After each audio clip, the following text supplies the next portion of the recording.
C'est bien ça. Voilà, t'as bien niqué ta coupe de cheveux, t'as plein d'ananas là. Ah ouais. Il semble y avoir une chanson avec Pineapple dedans. Oh, Ah oui! living the pineapple under the sea. SpongeBob SquarePants. Absorbent in yellow and horsey. Nautical nonsense, something you wish. The chocolate is Aye, aye, Captain. I can hear you! Aye, aye, Captain. Oh! Attends, je veux bien mettre mon poulet là tout de suite. On va enfourner le poulet pour une meilleure intro de cette vidéo. Le poulet dans le four.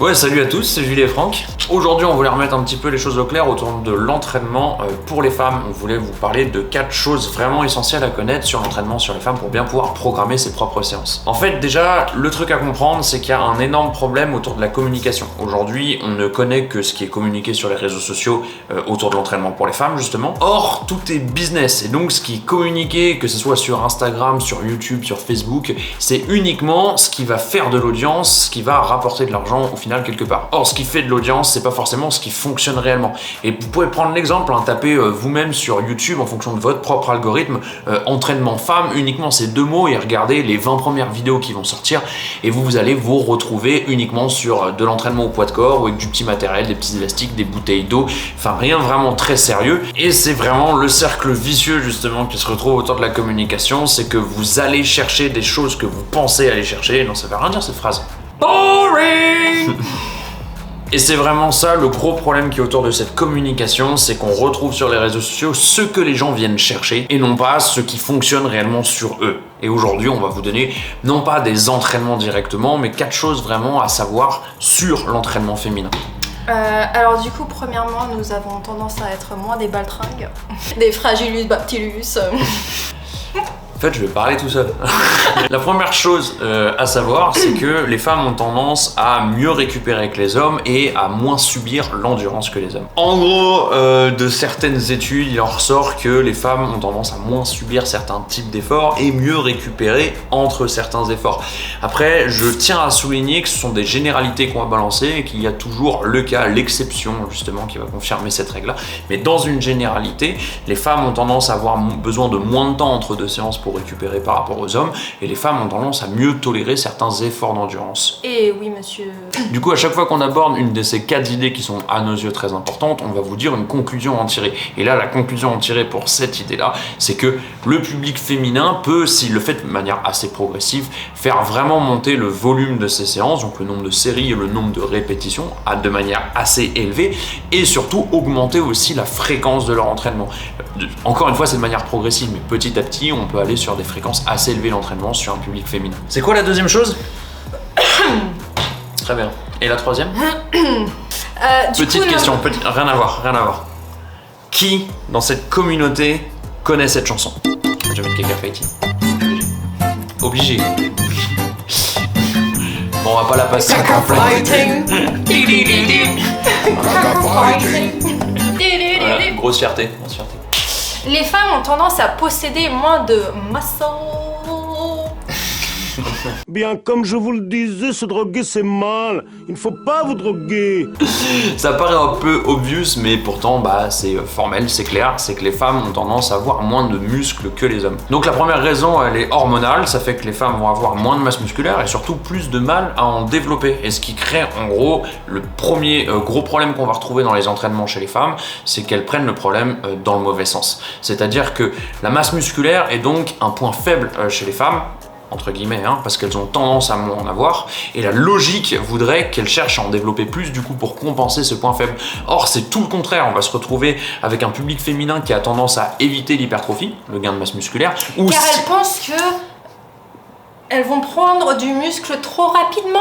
Oui, parce qu'elles ont peur de trop développer leur physique, mais en gros, elles vont éviter l'hypertrophie, ou sinon, elles vont aller dans des tranches d'hypertrophie avec des intensités vraiment faibles, ou des séries vraiment longues, enfin le tout pour éviter du coup un maximum la prise de masse musculaire. Il faut toujours partir du principe que peu importe votre cas de figure, que peu importe qui vous êtes et où vous en êtes, il est toujours préférable pour vous de bosser vos points faibles. Or là, clairement, si on peut appeler ça un point faible, parce que c'en est pas un, c'est tout le monde est pareil. Chez les femmes, on a moins de masse musculaire et plus de mal à en développer. Donc faudrait, en toute logique, être plus sérieux autour de la prise de masse musculaire et autour des protocoles d'hypertrophie que vous pouvez faire. Oui, mais du coup, je pense que c'est le terme prendre de la masse musculaire qui fait un peu peur aux gens. Donc, comment dire Que les biceps. Mais Non mais c'est juste pour montrer quelqu'un, elle s'entraîne exactement comme moi, donc elle va avoir à la fois de la force, à la fois de l'hypertrophie dans tout ce qu'elle fait. Et mets ton bras à côté. mais je suis derrière. Mais attends, mais faut qu'on se mette à côté alors. Oh, je suis plus bronzée que toi. Non mais c'est facile ça. Enfin, c'est pas changer ses lignes, c'est-à-dire prendre de la masse musculaire chez la femme ne la fera pas ressembler à un homme. C'est juste qu'elle va développer ses lignes féminines avec plus de masse musculaire, sans produits dopants, sans changements hormonaux qui vont être extérieurs, on va dire. On va rester dans les mêmes lignes et dans les mêmes styles de physique. C'est juste qu'on va le développer, on va le faire croître légèrement. Mais à aucun moment, cette prise de masse musculaire va changer vos lignes et va devenir androgène et vous faire ressembler à un homme. Oui, par exemple, nous les femmes, on a tendance à avoir des hanches plus larges. Donc, par exemple, même si entre guillemets, on va sécher et qu'on va prendre de la masse musculaire, on va garder nos hanches qui sont féminines. Et par exemple, vous allez jamais voir un homme qui a un peu cette... C'est très rare. Encore une fois, il y a toujours des exceptions, après, voilà, mais c'est ultra rare. Et donc, cette image, ce qu'on retrouve en salle de sport avec la salle de cardio qui va être remplie de gonzesses et les 3 filles seulement qui vont être en salle de muscu, ça devrait être tout l'inverse. Encore une fois, bosser ses points faibles, c'est la clé de l'évolution et c'est la clé d'une évolution harmonieuse. Donc c'est vraiment, pour moi, ultra important de passer par là, pour un homme comme pour une femme. Et là, aujourd'hui, on parle de vous, mesdames. Numéro 13. Ça ressemble un petit peu au point numéro 2, mais en gros, nous les femmes, on a aussi tendance à être moins fortes, malheureusement. Alors là, c'est pas que physiologique ce qu'on dit. C'est la force et le volume musculaire, c'est deux choses qu'il faut vraiment voir de manière un peu distincte. C'est-à-dire que à volume musculaire égal, les femmes auront tendance à avoir un petit peu moins de force que les hommes. Et ça vient, c'est aussi très culturel et c'est dans votre passé en quelque sorte. Les femmes, pendant leur croissance, vont être moins attirées par des sports de force, des sports où on développe la masse musculaire, on développe la force, et donc, en fin de compte, vont moins développer leur force, ce qui paraît complètement logique. Et on se retrouve avec un public féminin qui a tendance, à masse musculaire égale, à avoir moins de force que le public masculin. Et là, encore une fois, c'est en quelque sorte un point faible. Et qui dit point faible, encore une fois, dit qu'il faut avoir une certaine concentration autour de cet axe. Un travail autour de la force, pas forcément faire que ça, mais en avoir de temps en temps, ça peut avoir énormément de bienfaits et de bénéfices sur le public féminin qui a tendance à en manquer un peu. Alors regardez la vidéo juste avant celle-ci, du coup qui explique la force égale muscle, point d'interrogation. Point d'interrogation. Non mais en gros, la différence entre force et hypertrophie, pourquoi inclure les deux, pourquoi les bienfaits des deux et... Oui, tout ça en fait on vient de le dire dans une autre vidéo, mais c'est très important en tout cas chez les femmes. Et d'ailleurs Julie en fait beaucoup. Julie a une grosse partie de son entraînement qui se retrouve autour du travail de force. En gros on fait la même chose. En gros on fait la même chose, les seules petites différences qu'il y a dans nos entraînements, c'est qu'on n'a pas exactement les mêmes défauts sur certains mouvements. Donc on a des mouvements qu'on appelle mouvements accessoires, qui sont là juste pour booster les mouvements principaux, qui seront pas les mêmes. Si moi j'ai un défaut qui est plutôt sur les quadriceps, je vais plus les bosser qu'elle sur ses accessoires et elle plus les ischios, enfin voilà. Oui, mais dans les 3 quarts, les 80% de notre entraînement, ça va être la même chose. Et ce qui va différer, c'est plus l'exercice lui-même qui diffère plutôt que le protocole. On va rester dans les mêmes qualités physiques développées, le même nombre de répétitions, le même temps de récupération, etc. On va se retrouver sur la même chose. C'est ce que je voulais dire, man. Mais ce qui me fait un grand plaisir, c'est que les gens vont me découvrir réellement. Mais les gens vont voir le niveau de folie à peu près, parce qu'elle est bien pire que ça quand il n'y a pas de caméra. On va pas se mentir. No one's gonna believe you. Encore une fois, je tiens à souligner le fait que c'est que des généralités ce qu'on fait. Donc quand on dit que les femmes ont tendance à être moins fortes, c'est pas toutes les femmes. Il y a des femmes qui sont plus fortes que les hommes, même à masse musculaire égale. Et enfin bref. Partez du principe qu'on parle de généralité, là, qu'on parle pas de cas d'exception. En gros, c'est pour changer un petit peu votre mindset autour de comment s'entraîner en tant que femme. Et je tiens juste à rappeler une dernière chose aussi, que la... Mais tu parles en même temps. Et ben, c'était temps pas que je finisse de parler. Oh. Là, tu vois, niveau son, t'étais bien là. On est yam. Et je tiens juste à rappeler du coup que force ne veut pas dire être bodybuildé, encore une fois, ça ne changera pas vos lignes, ok? Putain, casse-fille, rasoir, elle est fatigante. 4 du coup. Un corps, que ce soit homme ou femme, doit être équilibré pour être harmonieux. Il faut pas chercher à faire, par exemple, si on fait 3 séances dans la semaine, faire que du bas de corps. parce que il faut aussi développer le haut du corps. Pour être fort dans le bas du corps, il faut être fort dans le haut du corps. Un squat, on a tendance à penser que voilà, ça travaille que le bas du corps, mais il faut aussi avoir un haut du corps solide. Donc en gros, c'est notre vision du mouvement, c'est en fait... je te laisse expliquer. Ah, ça m'a saoulé. Je me suis perdu dans une merde en expliquant. Je sais plus où je veux en venir. Donc tiens la patate chaude, tu te démerdes avec. En gros, un corps harmonieux, c'est un corps équilibré et d'un point de vue prévention de la blessure, d'un point de vue performance, à tout niveau, ça va être ultra important qu'un corps soit équilibré. Et pour qu'il soit équilibré, il faut travailler tous les mouvements, toutes les parties du corps, ça dépend un peu de votre point de vue autour de l'entraînement, toutes les parties du corps, il faut surtout les travailler toutes de la même manière. On se retrouve trop avec des femmes qui vont faire, genre par exemple, comme elle disait, 4 séances dans ta semaine, et elles vont faire 3 bas du corps, focus sur les fesses, et puis on va se faire une séance, une demi-séance en plus qui va être haut de corps, un truc à l'arrache, et pas avec les mêmes protocoles. On va se retrouver avec du hip thrust très lourd sur le bas du corps, ce qui n'est pas une mauvaise chose, ce qui est plutôt bien, et sur le haut du corps, des séries de 25 répétitions sur, je sais pas, du tirage vertical, et ça va s'arrêter là. C'est complètement asymétrique et ça ne risque pas de créer de physiques justement qui sont harmonieux. Pensez à être équilibré dans votre développement et chaque partie ou chaque muscle ou chaque mouvement que vous faites doit être travaillé de la même manière avec la même logique et la même intensité. On tient aussi à souligner que nous on a une approche qui est un petit peu particulière, on a une approche qui est plutôt fonctionnelle de l'entraînement, c'est-à-dire que on va pas penser à des muscles qu'on vient de travailler, on va pas penser à chercher à isoler certaines choses, on va penser à entraîner des mouvements. Donc on va entraîner des mouvements de squat, des mouvements de poussée, des mouvements de tirage, on va essayer de travailler dans toutes les directions, dans tous les plans qu'on puisse faire et les mouvements, le choix des exercices qu'on a va être pour améliorer ces mouvements. On va jamais penser oui je vais te faire un travail de biceps par exemple, non pas du tout, on va penser à te faire un travail de flexion de bras pour améliorer mon tirage, pour améliorer le soulevé de terre, pour améliorer le développé couché, enfin voilà, on a vraiment une vision assez, alors ça va faire un peu genre le mec à la une vision assez holistique de l'entraînement où on cherche à travailler des mouvements et à renforcer le corps dans son intégralité. C'est pas une vision, enfin tout le monde n'est pas obligé d'avoir cette vision, d'ailleurs on est plutôt une minorité, et que vous soyez plutôt travail de mouvement comme on fait nous, ou travail de muscle comme ce qui est fait la majorité du temps en salle de sport, plutôt axe bodybuilder, peu importe votre vision des choses, sachez que tout ce qu'on a dit, tout ce qu'on vient de dire dans cette vidéo est valable. Déjà c'est beaucoup plus productif de travailler de cette manière-là parce il faut oublier aussi cette idée qu'on peut perdre un endroit isolé.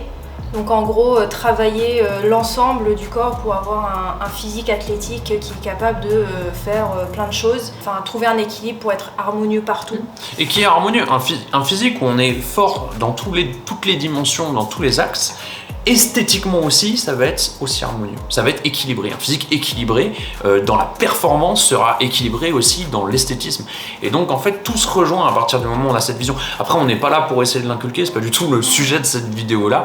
Maintenant il faut se dire que peu importe votre vision des choses, le fait de travailler tout votre corps dans son ensemble et de la même manière dans son ensemble, c'est quand même assez important pour être équilibré. Est-ce qu'on n'aurait pas fait le tour? Je pense. Comme d'habitude les amis, si jamais vous aimez notre vision du sport, notre vision de l'entraînement, si jamais vous la comprenez mais vous souhaitez être un peu plus accompagné dans vos démarches sportives, sachez qu'on fait des suivis, que ce soit des suivis alimentaires avec Julie ou des suivis sportifs avec moi, c'est du coaching à distance, tout ça, enfin bref, si ça vous intéresse, vous nous envoyez des petits messages sur les réseaux sociaux, on sera ravis au moins de répondre à vos questions si vous en avez. En ce moment, on a des gros projets avec Julie, on bosse énormément, on ne présente pas trop sur les réseaux sociaux parce que c'est pas encore abouti et qu'il demande encore beaucoup de choses, mais on travaille, moi de mon côté c'est sur des algorithmes d'entraînement, elle de son côté c'est sur un online course et du travail autour du métabolisme notamment. On sera ravis quand tout sera prêt de vous présenter tout ça, on aura même des choses à faire gagner, histoire que les gens puissent voir un peu plus notre travail et notre philosophie du sport et de l'alimentation. Donc tout ça on vous tiendra informé, mais on avait envie de vous en parler un petit peu. En gros, notre principe c'est de vous faire retrouver un corps athlétique en prenant soin de votre métabolisme. Donc tout ça, ça passe par le sport, par notre vision du sport et du mouvement, notre vision de l'alimentation et tout ça en prenant soin du métabolisme parce que c'est ça qui contrôle en gros notre santé et comment on fonctionne. Comment on vit au quotidien. La base de notre métabolisme, c'est notre corps, et la base de notre corps, c'est notre métabolisme. Je pense que c'était la philosophie de comptoir de fin de vidéo. Sinon, comme d'habitude, si jamais vous avez aimé cette vidéo et que vous souhaitez nous soutenir, n'hésitez pas, c'est le petit pouce qui est lâché juste ici, c'est le commentaire. Et on en a de plus en plus. À la base, on avait que des commentaires où on se faisait défoncer, c'est pour ça que j'ai même arrêté d'en répondre parce que j'en avais marre. Et on a de plus en plus de commentaires positifs et de soutien, et donc je vous remercie pour ça parce que ça fait énormément de bien et ça motive dans le travail qu'on fait au quotidien. Donc on n'oublie pas le petit pouce, le commentaire, on s'abonne, on met même la petite cloche histoire d'être averti pour les vidéos. N'oubliez pas qu'on a d'autres réseaux sociaux. Enfin, je fais deux doigts, mais en fait on en a qu'un seul, c'est Instagram. N'oubliez pas, il y a un petit guide gratuit aussi sur comment relancer le métabolisme. Donc on le met à chaque fois maintenant dans les gens ont déjà quitté cette vidéo depuis dans la barre description. 45 secondes. Mais pour la personne qui me regarde, salut. mais tu vas la mettre. Mais tu vas la mettre avant. Non, c'est rigolo. Le passage, non. Bref. Dans la barre de description, c'est ça que... Comment ça s'appelle dans YouTube? Dans la barre d'infos. Sur le internet, quand tu cliques, tu mets www. J'essaie de m'ouvrir ça, là, je sais pas comment que... Attends, parce qu'il doit y avoir un système. Je crois qu'il y a une petite flèche là pour que tu agrandisses en dessous avec tous les textes et tout là. Je sais pas sur quoi t'as appuyé, tout à l'heure tu l'as ouvert. Il va y avoir le mon blabla au début, c'est obligatoire. Mon Exactement. Blabla. Et du coup, après, il y a un petit lien. Hop, tu cliques là-dessus. Qu'est-ce que c'est ce bordel là?